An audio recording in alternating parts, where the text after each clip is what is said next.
Hello and welcome to the KCAT News Reporter. Nuclear energy is a cheap alternative to fossil fuels.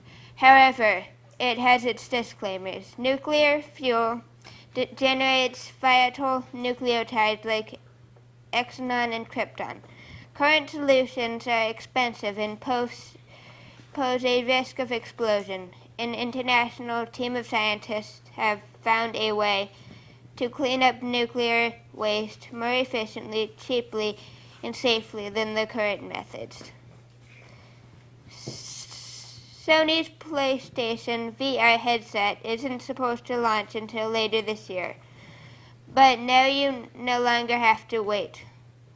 Sony is offering more than 30 demos of the VR at Best Buy and GameStop around the world next Friday.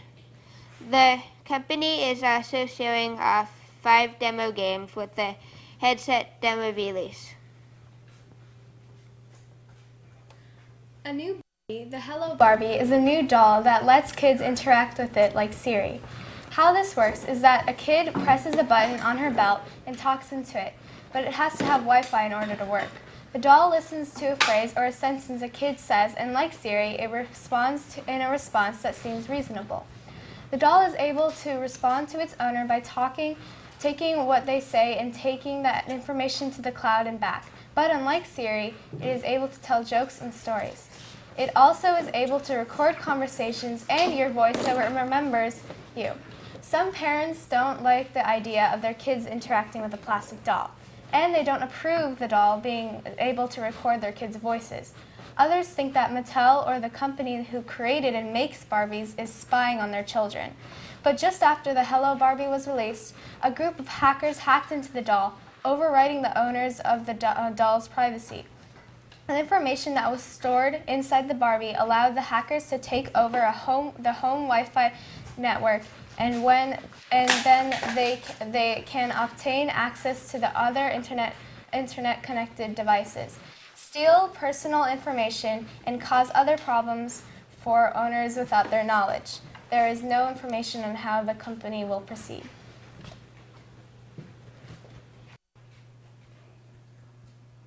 Yesterday, a family was peacefully driving in Yellowstone. They saw a bear and decided to take a picture of it. As they approached the bear, it opened the car door and looked inside. The bear didn't seem to pose an immediate threat, but definitely frightened the family. So just remember to lock your doors while driving in bear country. There is confirmation that our 4 new elements with atomic numbers 113, 115, 117, and 118 have been added to the periodic table, therefore completing the 7th row. The new elements have been proposed to be named Narrowham, Moscovium, Tennessine, and Organism, with corresponding atomic symbols. All of these proposals fit the name requirements and have endings that reflect and maintain historical and chemical consistency.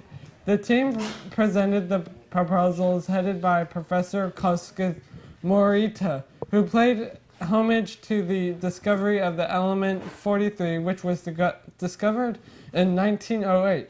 After the lapse of public review, the recommendations will be published in the journal Pure and Applied Chemistry. Meanwhile, the laboratories are searching for elements for the 8th row of the table, including some heavier elements. 2016, a massive storm in East Australia whipped the ocean into foam. The storm whipped fish, dead plants, and salts. It became a foamy mixture, and these things were brought onto the shores. These waters don't look the cleanest because of their brownish color. The water also contains sewage and other toxins.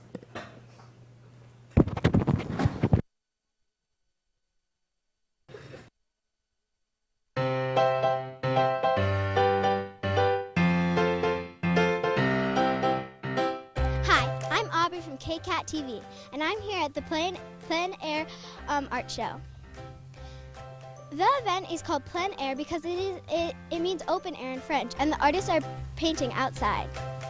It has been going on all week, but today is a special day because all the artists are painting in downtown Los Gatos. The week of painting will end with an auction of all the artwork. 4 of the artists are from Los Gatos. Their names are Ed Lucy, Kristen Olsen, David Stonesifer, and Abby Zane. Our KCAT crew will be visiting some of the artists in town. Hi, so we were talking about the word plein air and where did it come from? Some people say plein air, some people say plein air. It's a French word and it means open air, painting out of doors. And in the old days, people had to grind their paint and they couldn't really paint outside because there wasn't a way to carry the paint. Then they figured out they could put paint in tubes and they went, aha, now we can paint out in the garden or out in the lake or wherever we want to go. So that's the Impressionist painters were born then, painting out of doors, hence plein air. Thank you. Hi, I'm Darwin from KCAT TV. We're here in downtown Los Gatos, surrounded by all of this amazing art. I'm here with Ed Lucy. His specialty is in landscape painting. His studio is located in Los Gatos. Most of Ed Lucy's artwork is centered around Central California. Ed likes to show different structures and techniques.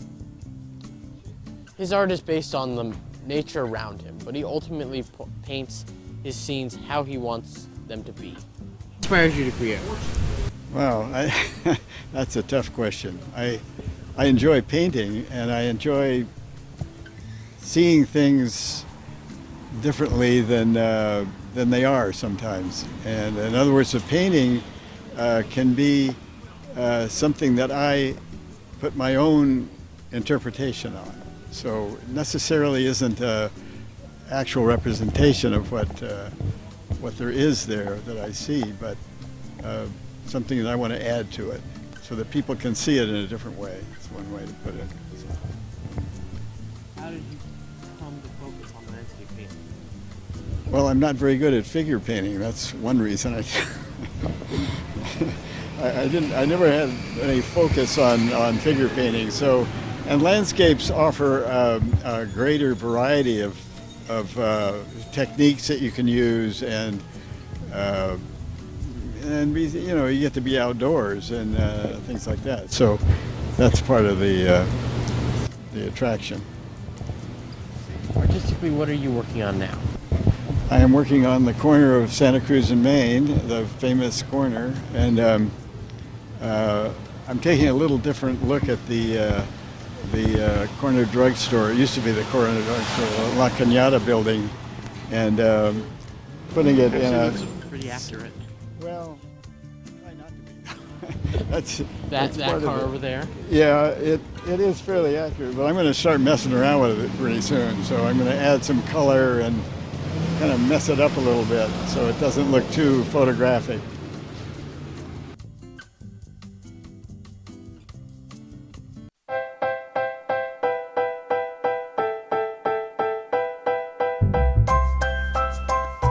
Good morning. This is Rahul on KCAT News. Today, we will be interviewing Miss Kristen Olsen Stone. We will be asking her a few questions about her life. First question, Miss Stone. What is your highest selling painting? $14,200. That's really expensive. My second question is, have you always been interested in painting, or how long have you been painting? I've always loved painting. I've always been interested in painting, and it's just what I've always done. But I did go to art school and study painting as well. So I've been painting professionally now for about 25 years. Miss Olsen Stone, why did you specifically pick this place to paint? I chose this location because I'm facing the Cañada building, and it's a famous building in Los Gatos. It's on the corner of Main Street and Santa Cruz Avenue. It has a beautiful steeple, and at this time of day, I can be in the shade, which provides me with the best lighting. And I also like the cast shadow of the tree onto the building. I like this view because I have a good look at all the windows, So, you have a very interesting setup for your painting. Why did you choose so? So this is a tripod easel, and it's a wonderful easel. It's very lightweight, and it sits on this is a camera tripod with an attachment for my palette and panel holder. These are oil paints, and this is glass, if I can avoid glare. And it's very easy. It goes into my backpack, and it's very easy to travel with and take places. Thank you. You're welcome.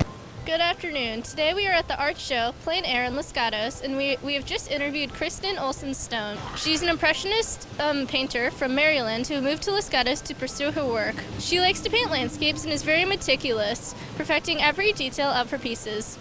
Her time-consuming work pays off, resulting in iconic and beautiful scenes.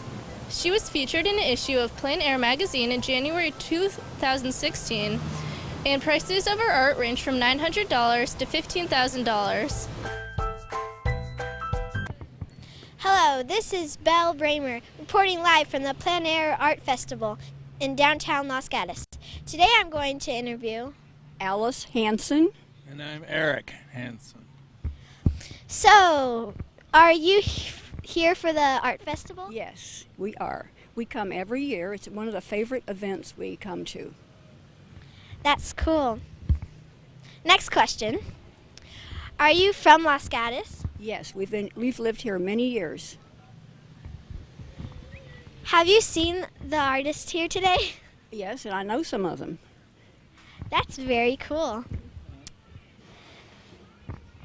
Next question. Which has been your favorite painting today? Well, I believe Mrs. Olsen, person over on that corner, the lady in the pink hat, we know her from another area, so we buy some of her paintings even. How many paintings do you have of hers? Well, let's see. We have about 3 of hers. Our granddaughter loves horses, so she does really wonderful paintings of animals. So those are our favorites. That's cool. That's it for today. I'm Ian from KCAT TV News, and I'm here with Len Floyd. And so, well, for the first question, are you here to see the art festival today? Yes, I am, but I also live in the town since 1970. Oh, that's great. So, cool. So, have you seen any artworks that you've particularly enjoyed? Yes, I've enjoyed looking at a couple of artist techniques and looking at different views of the city, which of course most of us see every day. But when they put it in an artist perspective, it gives you a whole different look at your hometown. Cool. So what kind of portrait, or do you like landscape, or what kind of artwork do you like the most? Well, currently I'm interested in landscape because I love to look at clouds and mountains, and this is fun to see how people throw buildings in and shading and shadowing and get a feel of the town. You know, it's really cool. That's great. Thank you for your time. Today I'm going to interview Sydney, Camille, and Alice. How long have you lived here? Alice and I lived here for almost 4 years. Oh, what about you? I've lived here for almost 7 years. Okay. Have you seen how many artists have you seen today? We've seen all the ones in the park and down there. Have you seen any, favorites? My favorite so far is the one right behind us. He's doing the flag at half-mast, the post office. Why is it your favorite? It's a lot different than all the other ones, and I don't know, it is. What is your favorite? That's also my favorite, and I agree. It's different from the other paintings because not so much about the architecture, but I think they're all really pretty. What about you? Well, that guy over there, he started out with a red canvas rather than a white canvas, and I've never seen that before, so I thought it was cool. That is cool. Well, that's it for today. See you next time on KCAT News. In Canada, obese citizens have the right to ask for 2 seats on an airplane for the price of 1. The Canadian Transport Agency said the policy was for people who are functionally disabled with obesity. The federal court declined to hear an appeal. They had to get another appeal at the Supreme Court. Local Motors, an Arizona-based automaker, has designed a 3D printed bus in the shape of a box. It is made out of recycled materials. With its box shape and specific components, the bus could be one of a kind. If everything goes to plan, it will be able to give rides to people in the near future. Yesterday, Stephen Curry and Steve Kerr were fined $25,000 from the NBA. Curry was ejected from the game with 4 minutes and 22 seconds left in the fourth quarter for throwing his mouthpiece into the crowd. The mouthpiece hit the son of one of the Cavaliers' owners. After the game, Steve Kerr and Stephen Curry criticized the referee's calls and were fined their criticisms. Officials say that a man named Joshua James had ordered a beverage at Wendy's, then promptly threw an alligator, which had been in the back of his van, into the drive-through window. According to the incident report, he had went up to a Wendy's, ordered a drink, and had thrown a 3.5-foot alligator into the window. According to his mother, it was a joke, and he plays jokes like this all the time. The police thought otherwise and have set a bound at $6,000. On Tuesday morning, the judge ruled him out of all Wendy's restaurants. The judge also ruled that he couldn't go near any animals except his mother's dog. Officials finally caught him by using the receipt that he got from the beverage that he ordered. Hello, Los Gatos. Today has been a high of 75 and a low of 55. Thank you for watching KCAT Report. Have a wonderful day.